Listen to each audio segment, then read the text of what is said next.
जुम्मा 8 दिसंबर को अमेरिका ने अक़वाम मुत्तहिदा की सलामती कौंसिल में गजा में फौरी तौर पर इंसानी बुनियादों पर जंगबंदी और यरगमालियों की गैर मशरूत रिहाई के मुतालबे वाले एक मुसव्वदा करारदाद को वीटो कर दिया।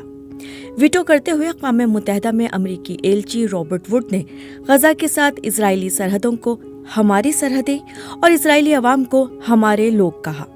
ये 46वां मौका है जब अमेरिका ने इसराइल से मुतालिक करारदादों को वीटो किया है, जिसमें जुनूबी लेबनान पर इसराइल के हमले और शाम की गोलान की पहाड़ियों के अलहाक जैसे वाक़यात भी शामिल हैं, जो इसराइली कब्जे में हैं। वीटो पावर का तस्वुर 5वीं सदी कब्ल मसीह की रोमन तहजीब से आया है। ये पावर रोमन रिपब्लिक में अवामी मफादात के तहफ़्फ़ुज़ के लिए अहम ओहदेदारान इस्तेमाल करते थे। अक़वाम मुत्तहिदा की सलामती कौंसिल ने 1945 में अपनी तश्कील के दौरान वीटो पावर मुतारिफ कराई, जो 5 मुस्तकिल मेंबरान के लिए मखसूस थी, यानी चीन, फ्रांस, रूस, बरतानिया और अमरीका। सलामती कौंसिल में कुल 15 मेंबरान होते हैं, 5 मुस्तकिल जबकि 10 हर 3 साल बाद मुंतखब होते हैं। अक़वाम मुत्तहिदा के तमाम बड़े फैसले सलामती कौंसिल करती है।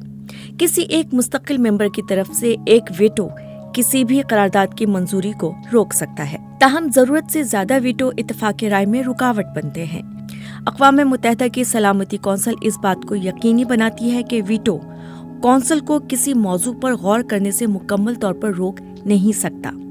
अक़वाम मुत्तहिदा के क़याम के वक्त उसका एक मरकजी मकसद इस बात को यकीनी बनाना था कि 5 बड़ी ताकतें अक़वाम मुत्तहिदा के साथ ताउन करती रहें, ताकि एक बैनुल अक़वामी इदारे के तौर पर अक़वाम मुत्तहिदा गैर मौसर साबित ना हो।